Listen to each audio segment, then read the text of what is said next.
कृष्ण चैतन्य प्रभु दया करो मोरे। श्री कृष्ण चैतन्य प्रभु दया करो मोरे। तोमा बिना ചൈതന്യ ചരിതാമൃതത്തില് പ്രതാപരുദ്ര മഹാരാജ അദ്ദേഹത്തിന്റെ ഭാഗം വളരെ മനോഹരമായി മധ്യലീലയിൽ 4-5 അധ്യായങ്ങളിലായിട്ട് വിവരിക്കുന്നു. സോ ഇന്നലെ മിഞ്ഞാന്നും അതിന് മുമ്പത്തെ ദിവസമൊക്കെ പറഞ്ഞു എങ്ങനെ മഹാപ്രഭു സന്യാസം എടുത്തിട്ട് പൂരിയിൽ വന്നു. പൂരിയിൽ വന്നിട്ട് അദ്ദേഹം ഇങ്ങനെ നാമപ്രചരണം ഇതെല്ലാം ചെയ്യുമ്പോൾ ഈ വാർത്തയെല്ലാം പതുക്കെ പ്രതാപരുദ്ര മഹാരാജ കേട്ടുകൊണ്ടിരിക്കുകയാണ്. റൈറ്റ്? എന്ത് പറ്റി? ഇത്രയും മഹാപണ്ഡിതനായ സാർവഭൗമ ഭട്ടാചാര്യർ ഒരു ദിവസം കൊണ്ട് മാറിയോ? റൈറ്റ്? അത് മാത്രമല്ല, എപ്പോ മഹാപ്രഭു ജഗന്നാഥ് പുരി വന്നോ അന്ന് മുതൽ എന്റെ മന്ത്രി ഒരു ദിവസം പോലും കൊട്ടാരത്തിൽ ജോലിക്ക് വന്നിട്ടില്ല. ആരാണ് പ്രതാപരുദ്ര മഹാരാജായുടെ മന്ത്രി? രാമാനന്ദ റായ്. ഒരു ദിവസം പോലും ജോലിക്ക് വന്നിട്ടില്ല. അപ്പൊ ഇതെല്ലാം ആ മഹാരാജാവിനെ ഭയങ്കരമായിട്ട് ബാധിച്ചു. ആര്? പ്രതാപരുദ്ര മഹാരാജ. കാരണം സാർവഭൗമ ഭട്ടാചാര്യർക്ക് ഉണ്ടായിരുന്ന മാറ്റം അതൊരു വലിയ, ഹരേ കൃഷ്ണ, അതൊരു ഭയങ്കരമായ ഒരു അതിശയമാണ്. ശ്രീ ഗോവിന്ദായ്ക്ക് റൈറ്റ്. അദ്ദേഹം ഒരു മഹാപണ്ഡിതനായി ആചാര്യന്മാരുടെ ആചാര്യനായി തിളങ്ങിയ ഒരു വ്യക്തിയാണ്. ആര്? സാർവഭൗമ ഭട്ടാചാര്യ. സാർവഭൗമ എന്ന പേര് തന്നെ അതുകൊണ്ടാണ് അദ്ദേഹത്തിന് കിട്ടിയത്. റൈറ്റ്? എല്ലാം തികഞ്ഞ ഒരു വ്യക്തി എന്നാണ്.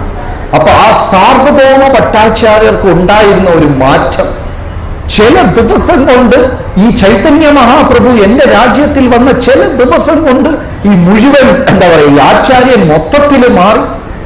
വിനയത്വം, എളിമ, അതിൻ്റെയൊക്കെ സ്വരൂപമായി ഇപ്പൊ എല്ലാവരും ഹൃദയം കൊണ്ട് സ്നേഹിക്കുന്ന ഒരു വ്യക്തിത്വമായി മാറി. അദ്ദേഹം മാത്രമല്ല, എന്റെ മന്ത്രിയായ രാമാനന്ദറായ് ഞാൻ എപ്പോഴൊക്കെ കാണുന്നോ അദ്ദേഹത്തിന് വാന്നറിയെ 1000 ശിരസ്സുള്ള അനന്തൻ സംസാരിക്കുന്നത് പോലെ എപ്പോ നോക്കിയാലും ചൈതന്യ ചൈതന്യ ചൈതന്യ ഇതിനെക്കുറിച്ച് തന്നെ സംസാരിക്കുന്നുണ്ട്.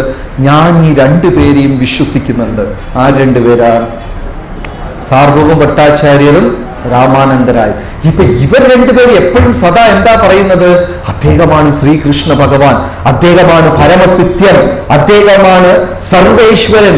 അപ്പൊ തീർച്ചയായിട്ടും ഭഗവാൻ ശ്രീകൃഷ്ണനായിരിക്കും കലികാലത്തിൽ എന്റെ രാജ്യത്തിൽ ആരായി വന്നത്? സാർവഭൗമ ചൈതന്യ മഹാപ്രഭുവായിട്ട് വന്നത്. അദ്ദേഹം ഉള്ളിൽ കൺവിൻസ്ഡ് ആയി. റൈറ്റ്? കാരണം സാർവഭൗമ ഭട്ടാചാര്യർക്ക് തെറ്റുപറ്റില്ല, രാമാനന്ദറായ്ക്ക് തെറ്റുപറ്റില്ല. കാരണം ഇവരൊന്നും ഭൗതിക ലോകത്തിൽ ഒന്നിനോടും താല്പര്യമുള്ള വ്യക്തികളല്ല. അവരെല്ലാം ഗൃഹസ്ഥ ആശ്രമികളാണെങ്കിലും സന്യാസിയെക്കാളും ഉപരിയായിട്ടുള്ള ഒരു ത്യാഗജീവിതമാണ് നയിക്കുന്നത്. അപ്പൊ അവർ തീരുമാനിച്ചിട്ടുണ്ടെങ്കിൽ തീർച്ചയായിട്ടും ഇതായിരിക്കും. ഉടനെ അദ്ദേഹം ചെന്ന് സാർവഭൗമ ഭട്ടാചാര്യ അടുത്ത് ചോദിക്കും, ഈ ചൈതന്യയെ കുറിച്ച് കുറച്ചും കൂടെ എനിക്ക് പറഞ്ഞു തരൂ. ആരാ ചോദിക്കുന്നത്? പ്രതാപരുദ്ര മഹാരാജ. അതായത് ഭക്തിയില് പ്രഭുപാദർ നെക്ടർ ഓഫ് ഇൻസ്ട്രക്ഷനിൽ പറഞ്ഞിട്ടുണ്ട്, desire is the only investment in spiritual life. ആധ്യാത്മികമായി ഉയരണമെങ്കിൽ നമുക്ക് എന്തുണ്ടായിരിക്കണം? അമിതമായ ആഗ്രഹം. ഭക്തി കിട്ടണം, ഭക്തി കിട്ടണം. ഇത് ഇല്ലാത്തവരില്ല. ഈ ലോകത്തുള്ള എല്ലാ മനുഷ്യരിലും ഈ അമിതമായ ആഗ്രഹമുണ്ട്. ചിലർക്ക് പണത്തിനോടായിരിക്കും. 24 മണിക്കൂർ പണം എങ്ങനെ ഉണ്ടാക്കാം, പണം എങ്ങനെ ഉണ്ടാക്കാം, പണം എങ്ങനെ, അതിനെങ്ങനെ ഇരട്ടിപ്പിക്കാം, അതിനെ കൂട്ടാൻ, ഇത് തന്നെ ചിന്തിച്ചുകൊണ്ടിരിക്കും. ചിലർ എങ്ങനെ ഫേമസ് ആവും, എങ്ങനെ ഫേമസ് ആവും, മറ്റുള്ളവരുടെ ഫ്രണ്ടിൽ എങ്ങനെ ഷൈൻ ചെയ്യാം, എല്ലാവരും എന്നെ കുറിച്ച് തന്നെ സംസാരിക്കണം, ഞാൻ നടന്നു പോകുമ്പോൾ എല്ലാവരും എന്നെ നോക്കണം, എന്റെ ഡ്രസ്സിനെ കുറിച്ച് സംസാരിക്കും, എല്ലാവരും എന്നെ കുറിച്ച് ഞാൻ ഇങ്ങനെ ചിന്തിക്കുന്നവർ ചിലർ കാണും. ഇതുപോലെ അമിതമായ ആഗ്രഹം ഇതിലുണ്ടായിരിക്കണം? ഭക്തിയിൽ. എനിക്ക് ഭക്തനാവണം, ഭക്തനാവണം, പോരാ പോരാ പോരാ എന്നുള്ളത്. റൈറ്റ്? വിഷ്ണു പുരാണത്തിൽ ഒരു ശ്ലോകമുണ്ട്, സന്തുഷ്ട ത്രീഷു കർത്തവ്യ സ്വധാരേ ഭോജനേ ധനം. 3 കാര്യത്തിൽ എപ്പോഴും ഒരു ജീവാത്മാ തൃപ്തനായിരിക്കണം. എന്താണ്? സ്വധാരേ, ഭാര്യ. അത് ഏത് രൂപത്തിൽ, ഏത് കോലത്തിൽ, ഏത് സ്വഭാവത്തിൽ, ഏത് കോമ്പിനേഷനിൽ വന്നാലും എനിക്ക് വിധിച്ചത് ഇതാണെന്ന് പറഞ്ഞ് കണ്ണും കാറും ചെവിയും മൂടിയിട്ട് മൂടി തൃപ്തനായിരിക്കണം. ഇത് രാജേഷ് ബാബു ചിരിക്കണം, ഇഷ്ടപ്പെട്ടില്ലേ പറഞ്ഞത്? സന്തുഷ്ട ത്രീഷു കർത്തവ്യ, 3 കാര്യത്തിൽ എപ്പോഴും തൃപ്തനായിരിക്കണം. എന്ത്? കിട്ടിയ ഭാര്യയിലും കിട്ടിയ മക്കളിലും. രണ്ടാമത് സ്വധാരേ ഭോജനെ, ഇതിൽ തൃപ്തനായിരിക്കണം? ആഹാരത്തിൽ. പിന്നെ മൂന്നാമത്തത് ധനം, എത്രയാണോ എൻ്റെ കർമ്മം അനുസരിച്ച് എനിക്ക് പണം കിട്ടിയത് അതിലെപ്പോഴും തൃപ്തനായിരിക്കണം. സന്തുഷ്ട ന ത്രീഷു കർത്തവ്യ, ഒരിക്കലും 3 കാര്യത്തിൽ തൃപ്തനാവാൻ പാടില്ല. എന്താണ്? സ്വാധ്യായ, ബുക്ക് വായിക്കുന്നതിൽ, നാമജപം ചെയ്യുന്നതിൽ, വൈഷ്ണവരെ സേവിക്കുന്നതിൽ പോരാ പോരാ പോരാ പോരാ, ആർത്തി കൊണ്ടിരിക്കണം എന്നാണ്. അതിന് തൃപ്തിയെ വരാൻ പാടില്ല. രണ്ടാമത്തത് ഭജനെ, ഭഗവാന്റെ നാമം ഭജിക്കുന്നതിൽ. മൂന്നാമത്തത് ദാനി, യോഗ്യരായ വൈഷ്ണവരെ സേവിക്കുന്നതിൽ. സന്തുഷ്ട ത്രീഷു കർത്തവ്യ സ്വതരേ ഭോജനെ ധനേ, സന്തുഷ്ട ന ത്രീഷു കർത്തവ്യ സ്വാധ്യായ ഭജനെ, മൂന്നാമത്തെ എന്താ? ദാനി. 3 കാര്യം, റൈറ്റ്? അപ്പൊ ഏതിൽ തൃപ്തനായിരിക്കണം? ഒന്നും പറയാത്തത്. ഇഷ്ടപ്പെട്ടില്ലെങ്കിൽ വേറെ നിവർത്തിയില്ല, റൈറ്റ്? സോ സ്വരൂപത സാർവഭൗമ ഭട്ടാചാര്യരും രാമാനന്ദരായും ചൈതന്യ മഹാപ്രഭു പരമദിവ്യോത്തമ പുരുഷനാണെന്ന് പറഞ്ഞത് പ്രതാപരുദ്ര മഹാരാജാവിന് ഒരു തുളി പോലും സംശയമില്ലാതെ അദ്ദേഹം പൂർണ്ണമായി സമ്മതിച്ചിട്ട് സാർവഭൗമ ഭട്ടാചാര്യരെ വിളിച്ചിട്ട് പറയും, കുറച്ചും കൂടെ എനിക്ക് പറഞ്ഞു തരൂ. ചൈതന്യ മഹാപ്രഭുവിന് അധികം പറഞ്ഞു. ആ ഒരു ആർത്തിയായിരുന്നു പ്രതാപരുദ്ര മഹാരാജാവിനെ ഒരു ഭക്തനാക്കി മാറ്റിയത്. എന്തുണ്ടായിരിക്കണം? ഭക്തിയിൽ എന്തുണ്ടായിരിക്കണം? ആർത്തി. കൂടുതൽ ഭാഗവതം കേൾക്കണം, ചൈതന്യ ചരിതാമൃതം കേൾക്കണം. ഭക്തരെ കണ്ടു കഴിഞ്ഞാൽ ഉടനെ പരദൂഷണം പറയാൻ പ്രേരിപ്പിക്കരുത്. എന്തെങ്കിലും കൃഷ്ണകഥ, ഫിലോസഫി, ആ ക്വസ്റ്റ്യൻ ആൻസർ, ഇതെന്താണ്, അതെന്താണ്, ആർത്തി പൂണ്ട് അവരെടുത്ത് ചോദിക്കണം. അത്ര എന്ത് സംഭവിച്ച ആ ഒരു ക്വാളിറ്റി ആർക്കുണ്ടായിരുന്നു? പ്രതാപരുദ്ര മഹാരാജ് ചോദിച്ചു, ഭഗവാൻ എന്ത് ചെയ്തു? മഹാപ്രഭു അദ്ദേഹമാണ് പരമദിവ്യോത്തം, എന്താണ് തെളിവ്? ഏത് ശാസ്ത്രത്തിൽ പറഞ്ഞിട്ടുണ്ട്? ഏത് ശ്ലോകമാണ്? നിങ്ങളെങ്ങനെ കൺവിൻസ് ആയി? ആദ്യം നിങ്ങൾ ഇങ്ങനെയല്ല എന്ന് ക്വസ്റ്റ്യന്റെ മേലെ ക്വസ്റ്റ്യൻ. ശ്രീമദ് ഭാഗവതത്തിൽ ശുകദേവ ഗോസ്വാമി പറയുന്നു, ദശമസ്കന്ധം ഇത്രയും വലുതായത് പരീക്ഷിത്തിന്റെ ആകാംക്ഷ കൊണ്ടാണ്. റൈറ്റ്? മൊത്തം എത്ര സ്കന്ധമാണ് ഭാഗവതത്തില്? 12 സ്കന്ധം. ഇതില് ഏറ്റവും വലിയ സ്കന്ധം ഏതാണ്? ദശമസ്കന്ധം. ദശമസ്കന്ധം ഏത് ലീല? ആരുടെ ലീലയാണ്? ഭഗവാന്റെ ലീല. റൈറ്റ്? അപ്പോ ഇങ്ങനെ ശുഗമഹർഷി പറയാ, ഭഗവാൻ നരസിംഹമായിട്ട് വന്നു. ഉടനെ അദ്ദേഹം പരീക്ഷ തലയാടി യോശി. ഭഗവാൻ വരാഹമായിട്ട് വന്നു, ആയിക്കോട്ടെ വന്നോട്ടെ. ഭഗവാൻ രാമനായിട്ട് വന്നു, കുഴപ്പമില്ല, വിരോധമില്ല, വന്നോട്ടെ. ഇതെല്ലാം സമാധാനത്തോട് കേട്ടുകൊണ്ടിരുന്ന പരീക്ഷയിൽ ശ്രീകൃഷ്ണ ഭഗവാൻ വന്നു എന്ന് പറഞ്ഞപ്പോ അദ്ദേഹത്തിന്റെ ആകാംക്ഷ 10,000 ഇരട്ടിയായി വർദ്ധിക്കാൻ തുടങ്ങി. കൃഷ്ണൻ കുട്ടിയായിരുന്നപ്പോ എന്ത് ചെയ്തു? ഇത്രാമത്തെ വയസ്സിൽ എന്ത് ചെയ്തു? അന്ന് 8ാമത്തെ വയസ്സിലേക്ക് ചാടിപ്പോയല്ലോ. അപ്പൊ 7ാമത്തെ വയസ്സിൽ ഭഗവാൻ എന്ത് ചെയ്തു? അപ്പൊ എന്ത് ചെയ്തു? തിരിച്ചു പോയി പിന്നെയും. കാരണം അത് ഭാഗവതം വായിക്കുമ്പോൾ അഗാസുരനെ വധിച്ചതിന് ശേഷം പിന്നെ പുറകോട്ട് വരും. അതെന്തുകൊണ്ടാണ്? ശുകദേവ് പരീക്ഷിച്ച് ചോദിച്ചുകൊണ്ടാണ്. അപ്പൊ 7ാമത്തെ വയസ്സ് വിട്ടുപോയി. അപ്പൊ അവിടെ എന്ത് ചെയ്തു? 11 എന്ത് ചെയ്തു? 12. അപ്പൊ ബ്രഹ്മാവിന് മനസ്സിലായില്ലേ കൃഷ്ണന്റെ സൗന്ദര്യം? ഒന്നും കൂടെ പറയൂ. അങ്ങനെ ചോദിച്ച് പരീക്ഷിത് ശുകമഹർഷി പറയാ, Parikshit, your enthusiasm make me speak this. Because of your enthusiasm, I enjoy Srimad Bhagavatam, the nectarian, മധുരമായ അമൃതതുല്യമായ ഭാഗവതം ഞാൻ ആസ്വദിക്കാൻ എന്നെ ആര് സഹായിച്ചു? പരീക്ഷിത്ത്, നീ സഹായിച്ചു. നിന്റെ ആകാംക്ഷ കൊണ്ടാണ് 10ാം അധ്യായം ഉണ്ടായത്. വലുതായി 80 അധ്യായം. 10ാം സ്കന്ധം 80 അധ്യായം. ശ്രീരാമചന്ദ്രമൂർത്തിയുടെ കഥയിൽ 1 അധ്യായമേ ഉള്ളൂ. രാമൻ വന്ന് സീതയെ കുറിച്ച്, ശരി, വേറെ ക്വസ്റ്റ്യൻ ഒന്നുമില്ല. കൃഷ്ണ കഥ തുടങ്ങിയപ്പോ അദ്ദേഹത്തിന്റെ ചോദ്യത്തിന്റെ മേലെ അങ്ങനെ ആർത്തി ഉണ്ടായിരിക്കണം. ഇതില് ഭക്തിയിൽ. നാമജപം ഇനിയും ചെയ്യണം. നാളെ ഇന്നത്തെക്കാളും ജപം ഇംപ്രൂവ് ചെയ്യണം. ഇന്നലെ എങ്ങനെ ഉറങ്ങി ജപിച്ചു പോയി. ഇന്നലെ ആ ഡിവോട്ടിയെ കുറിച്ച് കുറ്റം വിചാരിച്ച് ശരിയായില്ല. നാളെ ശരിക്കും ചെയ്യണം. ഇന്ന് ഈ ഒരു ആർത്തി ഒരാളെ എന്താക്കി മാറ്റും? ഭക്തനാക്കി മാറ്റും. ആ ആർത്തി ഇവിടെ ആർക്കുണ്ടായിരുന്നു?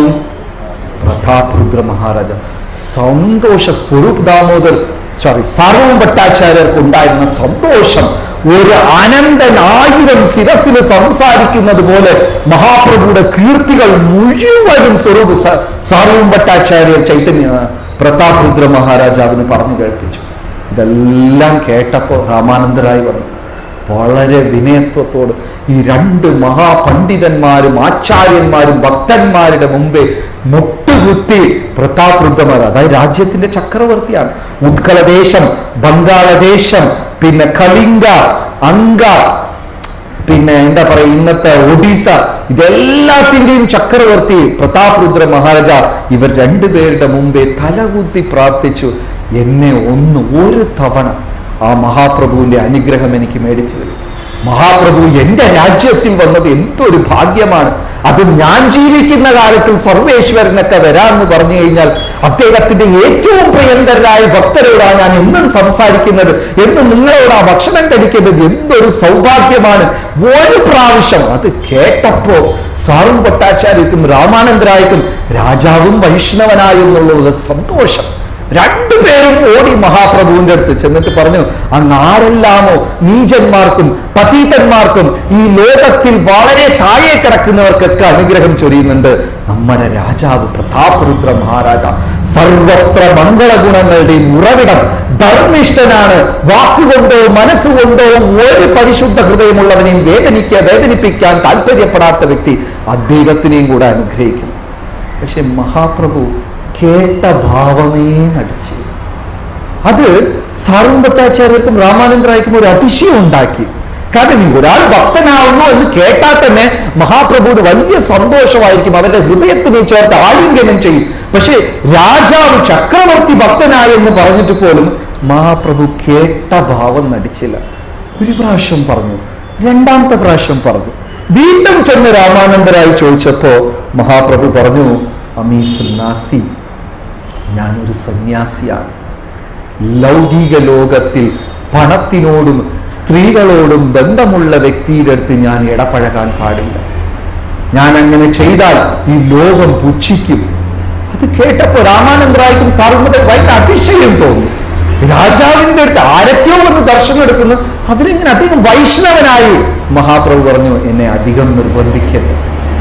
പോയി ഇതും കൂടെ കേട്ടപ്പോ പ്രതാപരുദ്ര മഹാരാജാവിന്റെ ആ വിരഹവും ദുഃഖവും 2 ഇരട്ടി വർദ്ധിച്ചു. അപ്പൊ എനിക്ക് മഹാപ്രഭുവിനെ കാണാനുള്ള യോഗ്യതയില്ല. എന്റെ രാജ്യത്തിലുള്ള സർവത്ര പ്രജകളും കലമുണ്ടാക്കുന്നവരും പൂമാല കെട്ടുന്നവരും മുക്കുവരും അത്ര പേരും മഹാപ്രഭുവിന്റെ ദർശനം എടുക്കുമ്പോൾ, അത്ര പേരും മഹാപ്രഭുവിനെ ആലിംഗനം ചെയ്യുമ്പോൾ, എല്ലാവരും മഹാപ്രഭുവിന്റെ നാമസങ്കീർത്തനത്തിൽ ഒത്തു നൃത്തം വയ്ക്കുമ്പോൾ രാജാവായി എനിക്ക് യോഗ്യതയില്ലേ? അപ്പൊ ഇത്രയും കാലം ഞാൻ രാജ്യം ഭരിച്ചതിൽ എന്തോ തെറ്റുണ്ട്. ഞാൻ ഇത്രയും കാലം അനുഷ്ഠിച്ച കർമ്മത്തിൽ എന്തോ കുഴപ്പമുണ്ട്. അപ്പൊ ഞാൻ ചെയ്തു വന്ന കർമ്മം ആർക്ക് തൃപ്തി ഉണ്ടാക്കിയില്ല? ഈശ്വരന് തൃപ്തി ഉണ്ടാക്കിയില്ല.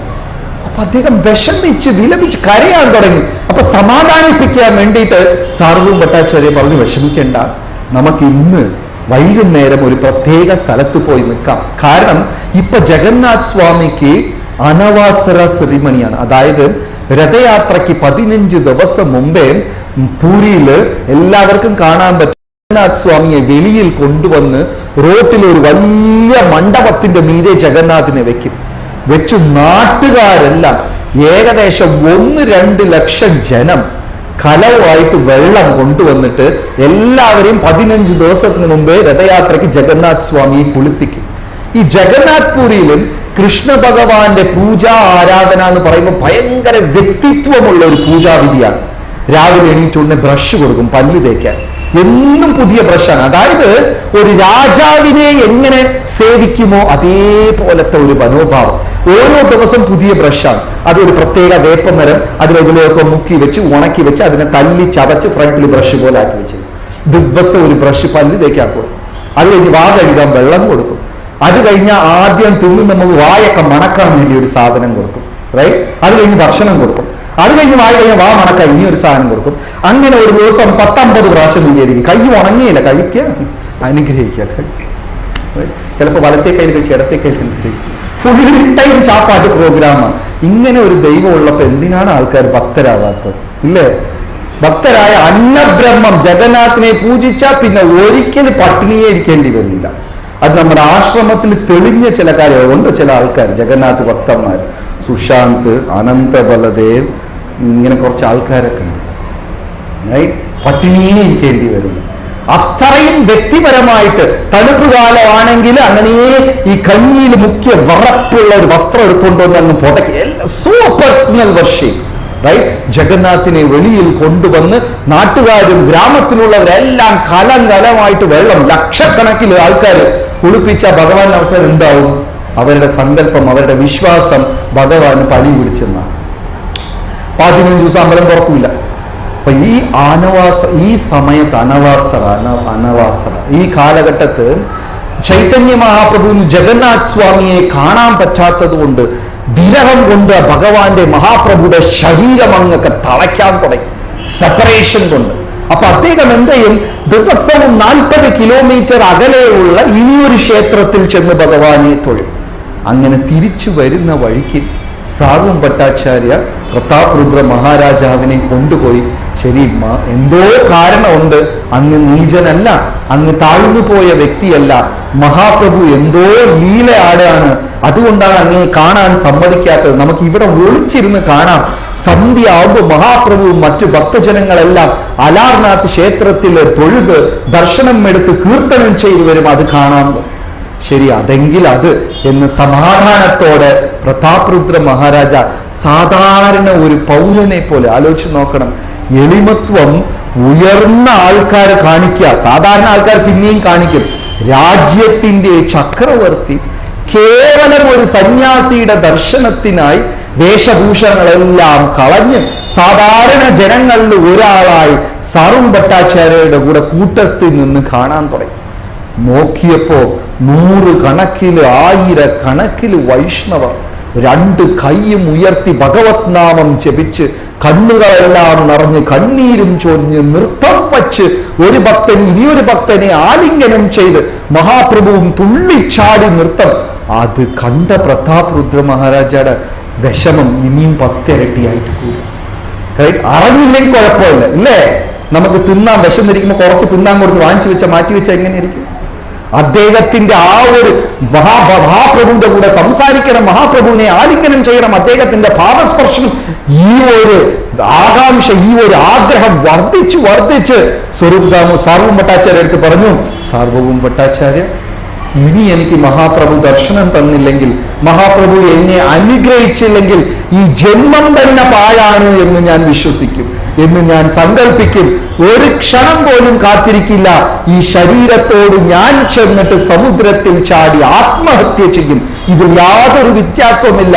എനിക്ക് പണത്തിനോടോ രാജ്യ സുഖ സൗകര്യത്തിനോടോ സ്ഥാനമാനങ്ങളോടോ പത്നിമാരോടോ മക്കളോടോ ഇവരോടോ ആരോടും എനിക്ക് മമതയില്ല.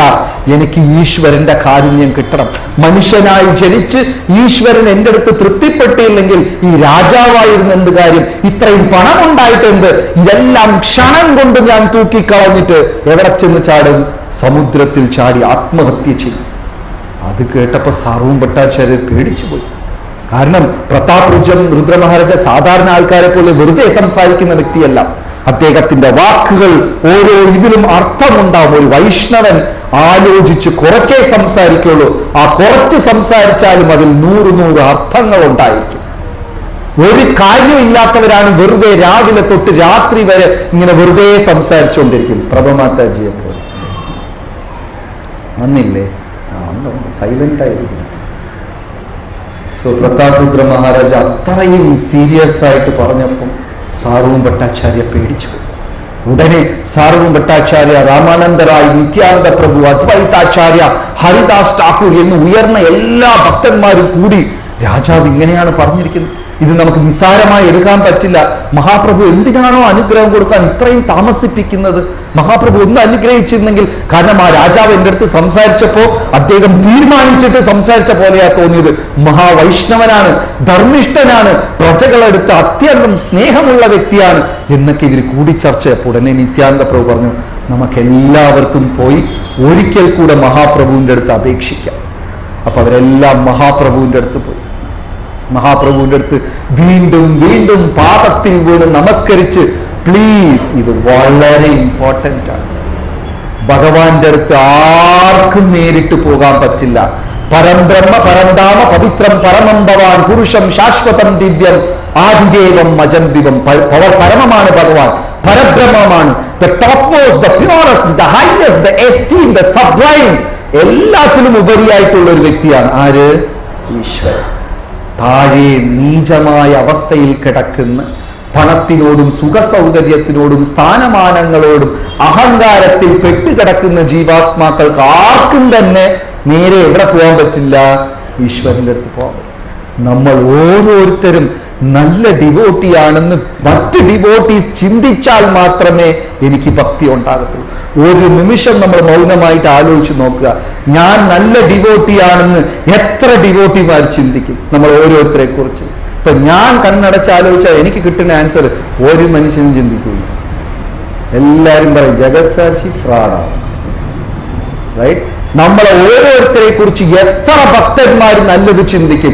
അങ്ങനെ ഒരുപാട് പേര് ചിന്തിച്ചാൽ മാത്രമേ എന്ത് പ്രാപ്തി ഉണ്ടാവുള്ളൂ? ഭക്തിപ്രാപ്തി ഉണ്ടാവും. ഇന്ന് പ്രതാപരുദ്ര മഹാരാജാവിന് വേണ്ടി ഏറ്റവും ഉയർന്ന പരിശുദ്ധ ഭക്തന്മാർ ഹരിദാസ് ഠാക്കൂർ, അദ്വൈതാചാര്യ, നിത്യാനന്ദ പ്രഭു, രമാനന്ദറായ്, സ്വരൂപ് ദാമോദർ, സാരൂർ ഭട്ടാചാര്യ, മുകുന്ദ ദത്ത, ശ്രീധര, എല്ലാവരും ചെന്ന് അപേക്ഷിച്ചു. റൈറ്റ്? എത്ര പേരാ വൈഷ്ണവന് വേണ്ടി റെക്കമെൻഡ് ചെയ്തിട്ടുണ്ട്. ഇതാണ് ഒരു ഭക്തൻ സമ്പാദിക്കേണ്ടത്, നേടേണ്ടത്. വൈഷ്ണവരെ ഓടി ഓടി സേവിച്ച് എന്റെ ജീവിതത്തിൽ വൈഷ്ണവ സമാജം, ഇതാണ് നമ്മൾ ഉണ്ടാക്കുന്ന ഒരു കുടുംബം, വസുദൈവ കുടുംബകം. ഇതിൽ ഒരു വൈഷ്ണവന്റെ അടുത്ത് ഈ ദേഷ്യമുണ്ടെങ്കിലും എവിടെ പ്രവേശനമില്ല? വൈകുണ്ഠത്തിൽ. കാരണം വൈകുണ്ഠത്തിൽ ക്രോധത്തിനോ കാമത്തിനോ വൈര്യത്തിനോ സ്ഥാനമേ ഇല്ല. റൈറ്റ്? അപ്പൊ ഇത്ര പേര് ചെന്ന് മഹാപ്രഭുവിന്റെ അടുത്ത് റെക്കമെൻഡ് ചെയ്തപ്പോ മഹാപ്രഭു പറഞ്ഞു, നിങ്ങളെല്ലാം എന്താ പറയും? ഈ 14 ലോകവും എന്നെ നിന്ദിക്കണമെന്നാണോ നിങ്ങൾ ആഗ്രഹിക്കുന്നത്? റൈറ്റ്? ഞാൻ ഈ സന്യാസം സ്വീകരിച്ചത് തന്നെ പതീതരായ ജീവാത്മാക്കളെ ഉദ്ധരിക്കാൻ വേണ്ടിയാണ്. എനിക്ക് ഇതിനോടും ഒന്നിനോടും ബന്ധം പാടില്ല. ഞാൻ അങ്ങനെ ബന്ധം വെച്ചു കഴിഞ്ഞാൽ ഈ സമൂഹം എന്നെ പുച്ഛിക്കും. അതുകൊണ്ട് ദയവെയ്ത് നിങ്ങൾ ആരും നിർബന്ധിക്കരുത്. ഇനി ഒരു തവണ ഇത് കൊണ്ടുവന്നു കഴിഞ്ഞാൽ ഈ അപേക്ഷ ഞാൻ പൂരി വിട്ടു പോകും. പിന്നെ ഒരിക്കലും നിങ്ങൾക്ക് എന്നെ കാണാൻ പറ്റില്ല. മഹാപ്രഭുവും ഭയങ്കര, എത്രയ്ക്ക് സ്വരൂപ് ദാമോദർ ഡിറ്റർമൈൻഡ് ആകുന്നോ അത്രയ്ക്കും മഹാപ്രഭുവും സ്റ്റബേൺ ആകുന്നു. റൈറ്റ്? മഹാപ്രഭു നോക്കാണ് ഇവൻ എത്ര ആഗ്രഹിക്കുന്നു. പക്ഷെ നമുക്കൊന്നും ഇങ്ങനെ പരീക്ഷണം വരില്ല. നമുക്ക് ഒരു പല്ലുവേദന മതി, നമ്മുടെ ഡിറ്റർമിനേഷൻ എല്ലാം ഇല്ലാണ്ടാണ്. ഒരു ചെറിയ നിസ്സാരമായ കാര്യം മതി, ഇനി ഞാൻ അവിടെ പ്രോഗ്രാമിനൊന്നും പോലെ അത് എനിക്ക് ശരിയാവില്ല എന്നൊക്കെ പറഞ്ഞു, അത്ര തന്നെ. റൈറ്റ്? നമ്മുടെ ഡിറ്റർമിനേഷൻ. പക്ഷെ ഇവിടെ എത്രയ്ക്കും പ്രതാപരുദ്ര മഹാരാജ ഡിറ്റർമൈൻഡ് ആകുന്നു അത്രയ്ക്കും ആരാ സ്റ്റബേൺ ആകുന്നത്? ചൈതന്യ മഹാപ്രഭു. പരീക്ഷിച്ചു നോക്കാം. അത് കഴിഞ്ഞ് സാർവൂർ ഭട്ടാചാര്യ പറഞ്ഞു, ശരി, അച്ഛന്റെ പ്രതിനിധിയാണ് മകൻ. റൈറ്റ്? വേദമനുസരിച്ച് മകനും അച്ഛനും തമ്മിൽ യാതൊരു വ്യത്യാസവുമില്ല. അങ്ങക്ക് പ്രതാപരുദ്ര മഹാരാജാവിനെ കാണണ്ട, പക്ഷേ 12 വയസ്സുള്ള പ്രതാപരുദ്ര മഹാരാജാവിന്റെ പുത്രൻ, അവൻ ഇപ്പോഴും ലോകത്തിൽ ശരിയും തെറ്റും പാപം പുണ്യം ഒന്നും തിരിച്ചറിയാനുള്ള പ്രായമായിട്ടില്ല. ആ പുത്രനെ ഒന്ന് അനുഗ്രഹിച്ചൂടെ, ഒന്ന് ദർശനം കൊടുത്തൂടെ? എന്നാൽ ഞാൻ ചെന്ന് രാജാവിനെ സമാധാനിപ്പിക്കും. മകനും പിതാവിനും തമ്മിൽ ഒരു വ്യത്യാസമില്ല. നിന്റെ മകനെ അനുഗ്രഹിച്ചാൽ നിന്നെ അനുഗ്രഹിച്ചതുപോലെ. മഹാപ്രഭു ചിരിച്ചിട്ട് ഓക്കെ എന്ന്. സാരൂർ ഭട്ടാചാര്യർ ഓടിച്ചെന്ന് രാജാവിൻ്റെ അടുത്ത് കാര്യം പറയുകയും, രാജാ പ്രതാപരുദ്ര എനിക്ക് ആ ഭാഗ്യം സിദ്ധിച്ചില്ലെങ്കിൽ എന്താ കുഴപ്പം? എന്റെ മകൻ ആ ഭാഗ്യം സിദ്ധിച്ചല്ലോ, ഇതിനേക്കാളും വലിയ ഭാഗ്യമില്ല എന്ന് പറഞ്ഞ് മകനെ വിളിച്ച് ഹൃദയത്തോട് ചേർത്ത് ആലിംഗനം ചെയ്ത് കണ്ണീര് കൊണ്ട് ആ കുഞ്ഞിനെ കുളിപ്പിച്ച് ശരീരത്തിലും നെറ്റിയിലും മുഖത്തൊക്കെ ഉമ്മ വെച്ച് സാരൂർ ഭട്ടാചാര്യരുടെ കൂടെ പറഞ്ഞു വിട്ടു.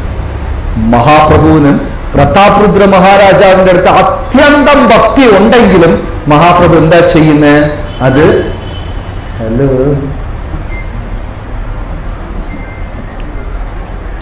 മഹാപ്രഭു എന്ത് ചെയ്തു? അത് പുറത്ത് കാണിക്കാതെ അത് മനസ്സിൽ വെച്ചു.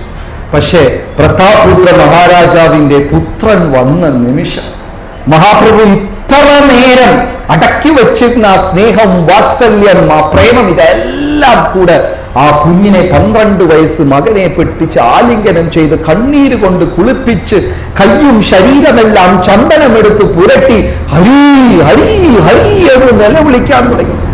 ഒന്നുമേ അറിയാത്ത നിഷ്കളങ്കനായ ആ കുട്ടി മഹാപ്രഭുവിന്റെ സ്പർശനം കിട്ടിയ നിമിഷം ശരീരം വിറയ്ക്കാനും ശബ്ദമിടരാനും കണ്ണീര് നോൺ സ്റ്റോപ്പായിട്ട് ആ കുട്ടിക്ക് ആ ക്ഷണം പ്രേമഭക്തി ലഭിച്ചു. അവൻ 2 കൈകളും തൂക്കി തുള്ളിച്ചാടി ഹരി ഹരി ഹരി എന്ന് നിലവിളിച്ച് അവിടെ എല്ലാം കീർത്തനം ചെയ്ത് ഓടി ഒരു ഉന്മത്തനായി അവിടെ എല്ലാം ലീലകളാടുമായിരുന്നു. അത് കഴിഞ്ഞ് ആ കുട്ടി കൊട്ടാരത്തിൽ ചെന്ന് പോയപ്പോഴും ആ കുട്ടി 2 കൈയും ഉയർത്തി ഹരി ഹരി ഹരി ഹരി എന്ന് നാമം ജപിക്കുക. അത് കണ്ടപ്പോ പ്രതാപരുദ്ര മഹാരാജാവ് അങ്ങോട്ട് ചെന്ന പുത്രനേ അല്ല ഇദ്ദേഹം, തിരിച്ചു വരുമ്പോ വാട്ട് എ ട്രാൻസ്ഫോർമേഷൻ, പൂർണ്ണമായ വ്യക്തിത്വമേ മാറിയിട്ടുണ്ട്. ഇവൻ എന്റെ പുത്രനല്ല, എന്റെ ഗുരുവാണെന്ന് പറഞ്ഞിട്ട് ആ കുഞ്ഞിനെ തൂക്കി സന്തോഷത്തോടുകൂടെ നൃത്തം വയ്ക്കുകയും എനിക്ക് കിട്ടാത്ത സൗഭാഗ്യം ആർക്ക് കിട്ടി? എന്റെ മകന് കിട്ടി.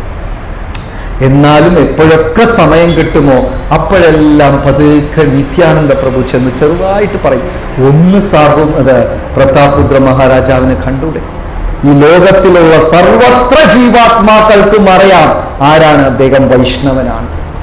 ഇതുപോലെ ദൈവത്തിന്റെ മുമ്പേ ചെന്ന് നമുക്ക് വേണ്ടി യാചിച്ച് റെക്കമെൻഡ് ചെയ്യുന്ന ഒരു വ്യക്തിത്വമാണ് ആര്?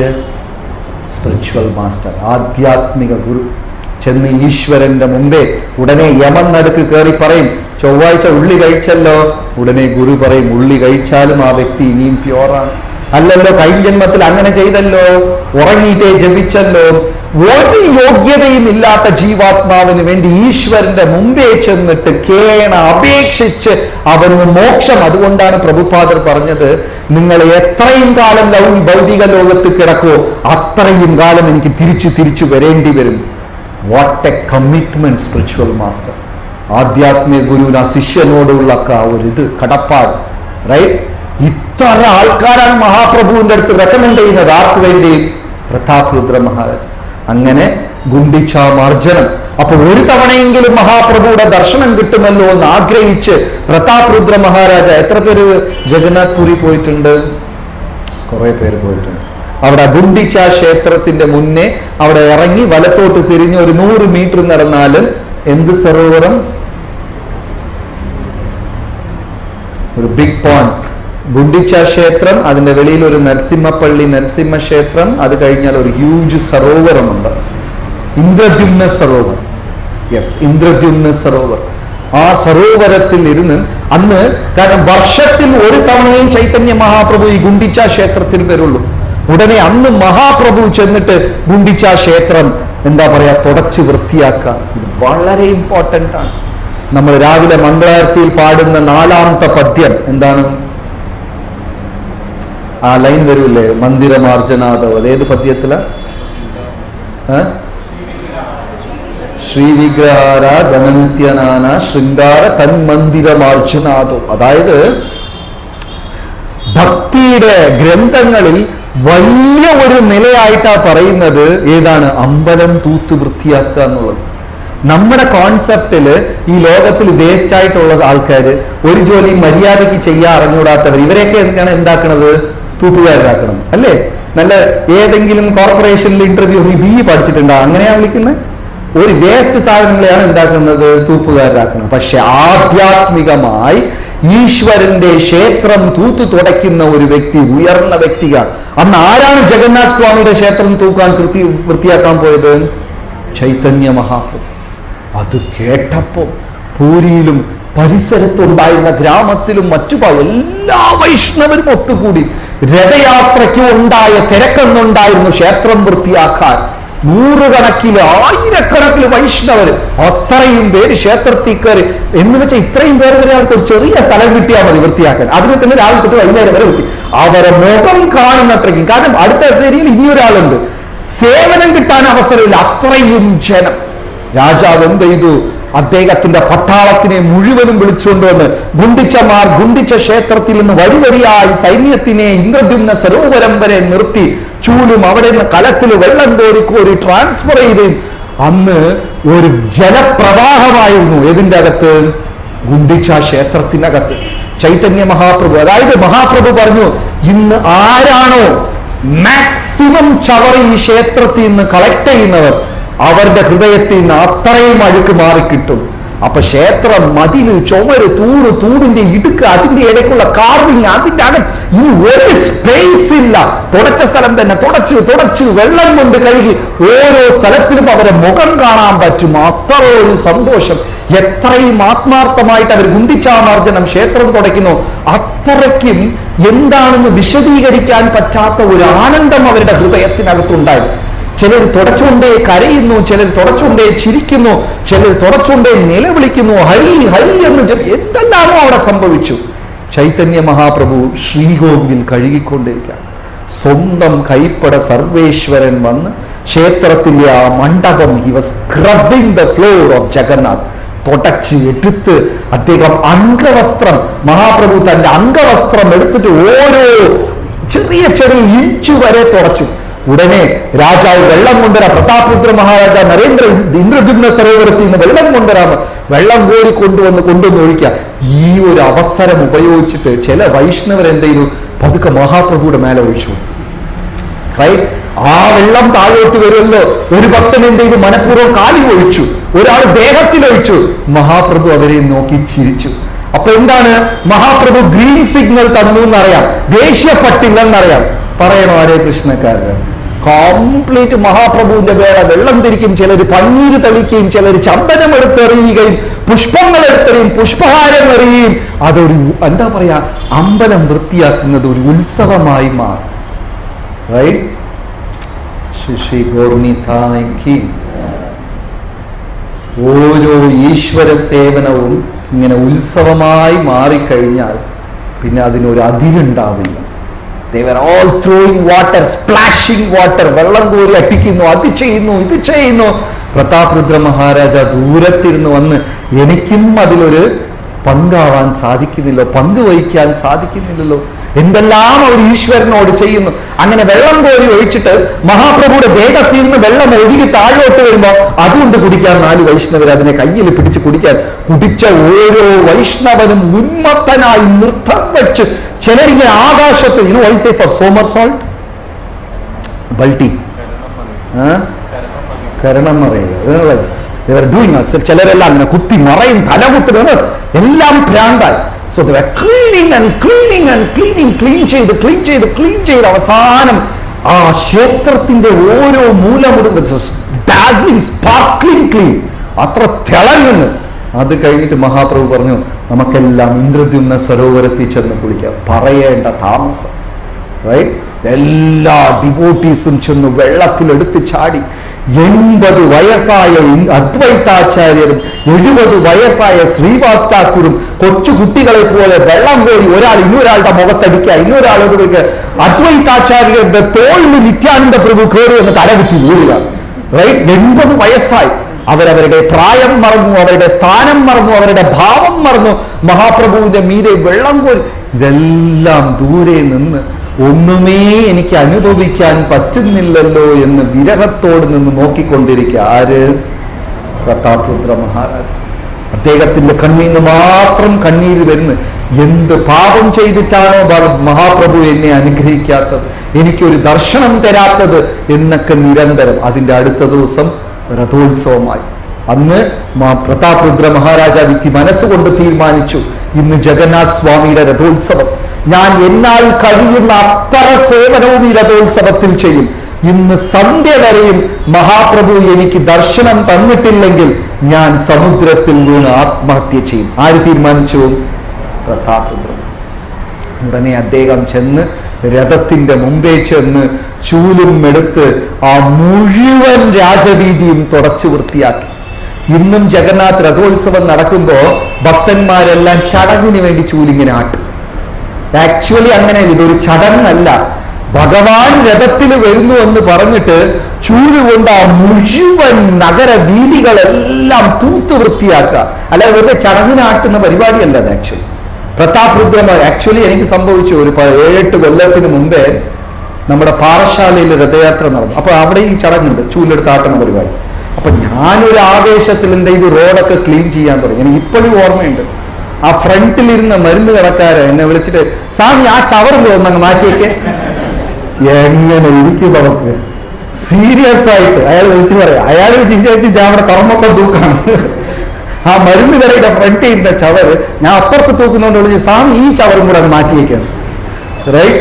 നമ്മൾ അഹങ്കാരം കുത്തി തുളക്കില്ലേ? ആലോചിച്ച് നോക്കണം. ആരെങ്കിലും വിളിച്ച പിന്നെ മനസ്സുകൊണ്ട് നമ്മൾ പഠിപ്പിച്ച്, ഇന്ന് ജഗന്നാഥ് സ്വാമിയുടെ രഥോത്സവമാണ്, നമ്മൾ സേവനത്തിനായിട്ട് വന്നു. പിന്നെ ഞാൻ ആ ചവറും കൂടെ തള്ളി മാറ്റി. അതിൻ്റെ ഇടയ്ക്ക് ഭാഗ്യ രക്ഷപ്പെട്ട് ആരോ ഒന്ന് ചൂല് മേടിച്ചുകൊണ്ട് പോയി. റൈറ്റ്? പ്രതാപരുദ്ര മഹാരാജ ആത്മാർത്ഥമായ രാജവീതി മുഴുവനും ക്ലീൻ ചെയ്തു. അത് മഹാപ്രഭു നിന്ന് കണ്ടോണ്ടേയിരിക്കാം. മഹാപ്രഭുവിന് മനസ്സിലായി, this person is really humble. അത്രയ്ക്കും വിനയത്വമുള്ള ഒരു വ്യക്തിയാണ്. ഭക്തിക്ക് ഉണ്ടാകേണ്ട സർവത്ര യോഗ്യതയും അദ്ദേഹത്തിനുണ്ട് എന്ന് മഹാപ്രഭു മനസ്സിലാക്കി. അത് കഴിഞ്ഞു രഥയാത്രത്തിൽ ഒരുപാട് ലീലകൾ നടന്നു. പ്രതാപരുദ്ര മഹാരാജ നോക്കി നിൽക്കവേ 7 സങ്കീർത്തന പാർട്ടികൾ രഥയാത്രയ്ക്ക് മുമ്പ് 3 സൈഡിൽ, ഈ സൈഡിൽ, ബാക്കിൽ എന്ന് പറഞ്ഞിട്ട് എല്ലാവരും കർത്താലമടിച്ച് മൃദംഗമടിച്ച് ഒരേ സ്വരത്തിൽ സ്വയം മറന്ന് ബാഹ്യമായ ബോധം നഷ്ടപ്പെട്ട് എല്ലാവരും ഹരി ഹരി ഹരി എന്ന് കൃഷ്ണന്റെ നാമം ഉറക്കെ ജപിക്കാം. അന്ന് പ്രതാപരുദ്ര മഹാരാജ നോക്കിയപ്പം ചൈതന്യ മഹാപ്രഭു 7 സംഘത്തിലുണ്ട് കീർത്തനം ചെയ്തോളൂ. പക്ഷെ ഓരോ സംഘത്തിലുള്ളവരും വിചാരിക്കുന്നു മഹാപ്രഭു നമ്മുടെ കൂടെ മാത്രമേ ഉള്ളൂ. പക്ഷെ ആക്ച്വലി മഹാപ്രഭു എവിടെ ഉണ്ട്? ആ 7 കൂട്ടത്തിലുമുണ്ട്. എനിക്ക് ലോങ് സ്റ്റോറി. അത് കഴിഞ്ഞ് പകുതിയോളം എത്തിയപ്പോൾ ഉച്ചയ്ക്ക് ഭക്ഷണം നിവേദ്യത്തിനായി രഥം നിർത്തി മഹാപ്രഭുവും അടുത്തുള്ള ഒരു ഉദ്യാനത്തിൽ ചെന്ന് വിശ്രമിച്ചു. രുദ്ര മഹാരാജാവാണ് കണ്ണീരും ചൊരിഞ്ഞിട്ട് സാർവഭൗമരടുത്തും രാമാനന്ദരായടുത്തും എല്ലാവരടുത്തും പറഞ്ഞു, ഇതെന്റെ അവസാനത്തെ ഒരു ചാൻസാണ്. മഹാപ്രഭു ഇന്നും എന്നെ അനുഗ്രഹിച്ചില്ലെങ്കിൽ പിന്നെ ഞാൻ ഈ ഭൂമിയിൽ കാണില്ല എന്ന് പറഞ്ഞ് അദ്ദേഹത്തിന്റെ കിരീടം, ആഭരണം, ഭൂഷണം, അലങ്കാരം ഇതെല്ലാം ദൂരെ കളഞ്ഞ് വെറും ലളിതമായ ഒരു വെള്ളവസ്ത്രം മാത്രം വൈഷ്ണവർക്ക് ചേർന്ന് മാത്രം ഉടുത്തിട്ട് മഹാപ്രഭു വിശ്രമിച്ചു കിടക്കുന്ന ആ ഉദ്യാനത്തിൽ ചെന്ന് അദ്ദേഹം ഗോപികാഗീതം സ്തുതിക്കാൻ തുടങ്ങി. ജയതി തേദികം ജന്മനാ വ്രജ ശ്രയത ഇന്ദിര ശശ്വതഹി ദൈത ദൃശ്യത ദീക്ഷുതാവത വൈദുകാസവാസ്ത്വം വിചിന്വതേ നകലു ഗോപികാ അഖില ദേഹിയാന്തരാത്മജ വികസനാധികോ വിശ്വബുദ്ധയേ സകൗ ദേഹിമാൻ സർവകാങ്കുലേ. മനോഹരമായി പ്രതാപരുദ്ര മഹാരാജ ഗോപികാഗീതം ആലപിക്കുകയും ചൈതന്യ മഹാപ്രഭു വിശ്രമിക്കാൻ കിടന്ന വ്യക്തി എണീറ്റ് പ്രതാപരുദ്ര മഹാരാജാവിനെ ഹൃദയത്തോട് ചേർത്ത് ആലിംഗനം ചെയ്ത്, നിർത്തല്ലേ, ഭഗവാൻ സിംഗ് മോർ, വീണ്ടും പാടൂ, ഇനിയും പാടൂ, നിർത്തല്ലേ, എന്റെ പ്രാണൻ തിരിച്ചു കൊണ്ടുവന്ന വ്യക്തിയാണ്, അതാണ് എന്നൊക്കെ പറഞ്ഞ് രാജാവിനെ കെട്ടിപ്പിടിച്ച് ആലിംഗനം ചെയ്ത് കണ്ണീര് കൊണ്ട് കുളിപ്പിച്ച് നൃത്തം വെച്ച് ഉന്മത്തനായി ഇതെല്ലാം ചെയ്തു.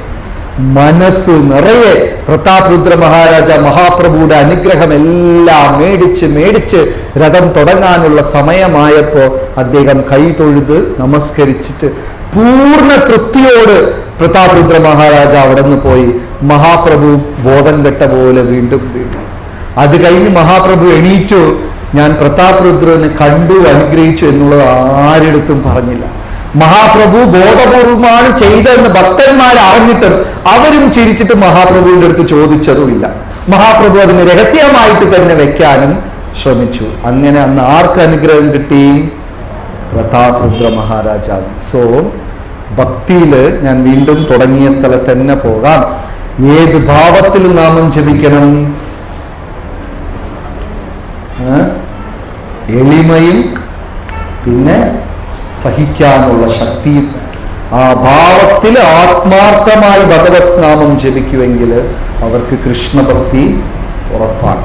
പ്രതാപരുദ്ര മഹാരാജ് എന്തോ ഒരു ചക്രവർത്തിയായി ഇരുന്നിട്ട് പോലും എത്രമാത്രം അദ്ദേഹം അപേക്ഷിച്ചു, എത്രമാത്രം ഒരു യാചകനെ പോലെ യാചിച്ചു അദ്ദേഹം. ശ്രീ ചൈതന്യ മഹാപ്രഭു കി, ശ്രീ ശ്രീ ഗൗർനിതായ് കി, ശ്രീല പ്രഭുപാദ് കി. ഹരേ കൃഷ്ണ.